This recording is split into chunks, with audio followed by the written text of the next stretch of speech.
Did you find new evidence to support that conclusion? Well, first of all, let me just say that's your question, but you made this long statement of which I disagree with most of it. We won't have time to address every point that you made. Can you confirm today that there's no... I'm not even aware of those reports. There are reports, so I was hoping you could confirm. Is that like a media report, or? There have been several media reports. Yes. Well, you know the media is always accurate. No, they're not, and that's why I'm getting... Yeah, no, I've never even So heard that. if That's you the think first time I even hear anybody discuss that. All right. The war has killed 14 American service members, wounded hundreds more, and killed thousands of civilians. It's driving up the price of gas, food, and much more. Trump obviously doesn't care. He called high gas prices peanuts and said, "I don't think about Americans' financial situation." That's from the President of the United States. And all for what? The President told us 91 days ago that we had, quote, won the war in Iran. Last year, he told the country, Iran's key enrichment facilities have been completely and totally obliterated. Was that false? Let's face it, Mr. Secretary, the Trump foreign policy has become a dumpster fire. This is the same president who's more interested in flattering Vladimir Putin than in protecting Ukrainian sovereignty. The president who lifted restrictions on the transfer of sophisticated U.S. chips to China, but came back from his trip there with nothing but ballroom envy. He tweeted about that the other day.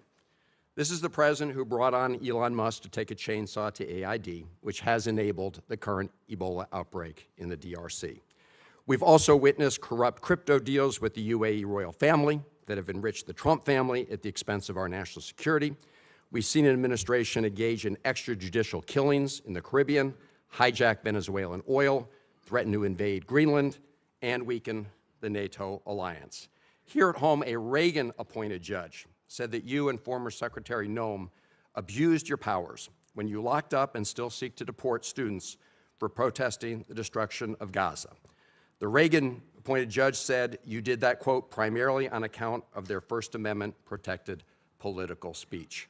Speaking of Gaza, the so-called Board of Peace seems to have run around. Meanwhile, while Senator Rubio once proclaimed that the U.S. must, quote, work to ensure that refugees who flee war, torture, and persecution are provided safe environments to live and thrive in. Now, as Secretary of State in this administration, you have capped refugees at a record low of 17,500, and white South Africans, Afrikaners, have comprised roughly 99% of those slots, Mr. Secretary, a race-based refugee system. At the same time, the president's preventing Cuban political refugees from entering the United States, even as you've imposed a near oil blockade on that repressive regime. The stated goal is to change the government there, but the only real change is humanitarian crisis inflicted on millions of people, not members of the regime. And in that regard, Mr. Secretary, I have a question for you regarding the designation of Cuba as a state sponsor of terrorism. On the very first week, at least, of this administration, the administration reinstated that. And in a recent January 26 EO, you made statements suggesting connections to Hezbollah and Hamas. The previous administration did a thorough review with the intelligence community and concluded that there was no evidence that Cuba was engaged in ongoing state sponsor of terrorism. Did you find new evidence to support that conclusion? Well, first of all, let me just say that's your question, but you made this long statement of which I disagree with most of it. We won't have time to address every point that you made. So let's stick to Cuba specific, because that's the question that you asked. Cuba has sponsored terrorism, and it's been supported groups. For example, virtually every left-wing, radical, violent terrorist group in the Western Hemisphere has at some point relied on support from Cuba. The ELN, the FARC dissidents, including them, have been involved there. We also know, for example, that Cuba continues to host a pretty substantial collection intelligence sites on behalf of the Chinese and the Russians. But you look at the region and you look at all of these leftist Marxist terrorist organizations, all of them, in many cases, got their seed money from the Cubans. Mr. Secretary, if I can move on. I noticed you did not answer my question, because my question specifically related to whether there was new evidence to support that conclusion. I can just tell you— Why would I need new evidence? Because you're claiming that they're a state sponsor of terrorism, suggesting they're ongoingly involved in that. My final question to you, Mr. Secretary, relates to the Al-Aqsa Mosque complex. There have been reports that the United States is working with Israel to take away the Kingdom of Jordan's custodianship over the Al-Aqsa Mosque complex in East Jerusalem. Can you confirm today that there's no truth? I'm not even aware of those reports. There are reports, so I was hoping you could confirm. Is that like a media report, or? There have been several media reports. Yes. Well, you know the media is always accurate. No, they're not, and that's why I'm giving. Yeah, no, I've never even heard So that. if That's you the could first just- time I even hear anybody discuss that. All right, well, I'm glad to hear that, Mr. But we have a Thank you. great relationship with Jordan, you know, and we're very helpful. So I've just never heard that before. You should, I don't know what article you're referring to, just give it to me, I'll look at it. I'm happy to. Is it a credible website, or? I'm glad to hear you say, Mr. Secretary, there's no truth to it. I've never heard that discussed by anyone. The geopolitical landscape has erupted into a fierce war of words on Capitol Hill as a high-stakes congressional hearing turned into a relentless, sweeping indictment of the administration's global strategy. Tensions inside the Senate Foreign Relations Committee reached an absolute boiling point when Maryland Democratic Senator Chris Van Hollen unleashed a massive, multi-front assault on Secretary of State Marco Rubio. The fiery exchange stripped away all diplomatic politeness, exposing deep institutional rifts over ongoing military conflicts, controversial immigration rollbacks, and shifting alliances that critics warn are compromising national security. Senator Van Hollen went on the attack from his very first second, completely bypassing pleasantries to describe the current foreign policy framework as a total dumpster fire.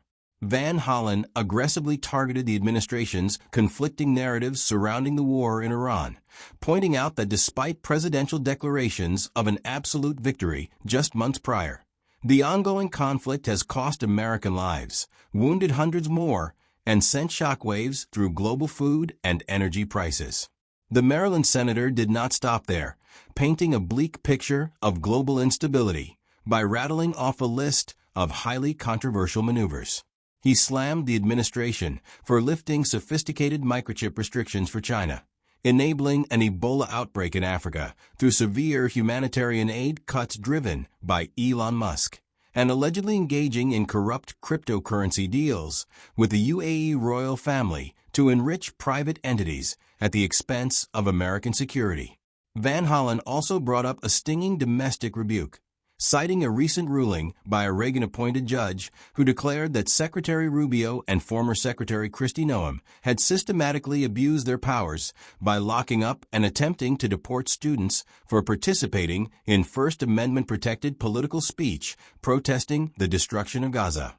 The confrontation turned deeply personal as Van Hollen shifted his focus to the administration's immigration and refugee policies, accusing the State Department of covertly engineering a race-based refugee framework.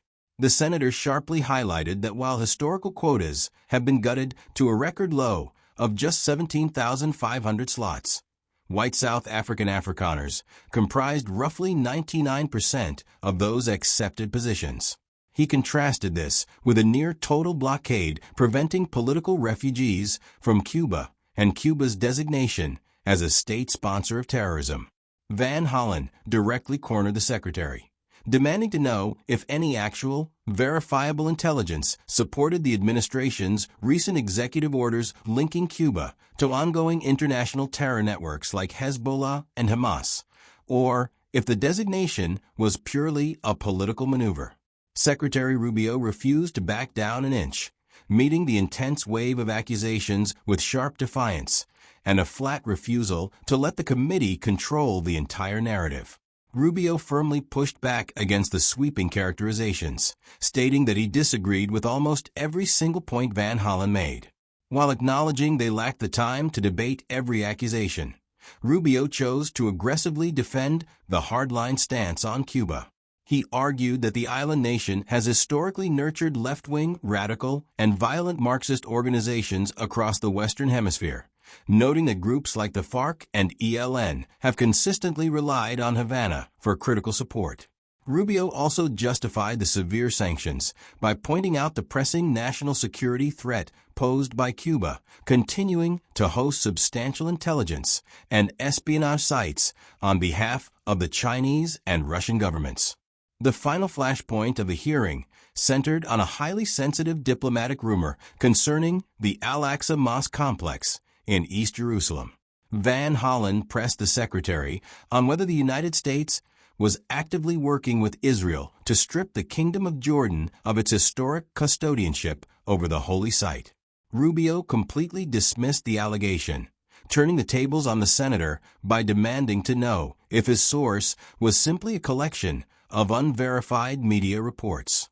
When Van Hollen asserted that multiple outlets had carried the story, Rubio mockingly questioned the accuracy and credibility of the mainstream press. The secretary firmly stated on the record that he had never once heard the issue discussed, doubling down on the fact that the United States maintains an exceptionally strong, collaborative relationship with Jordan, effectively neutralizing the rumor on the Senate floor.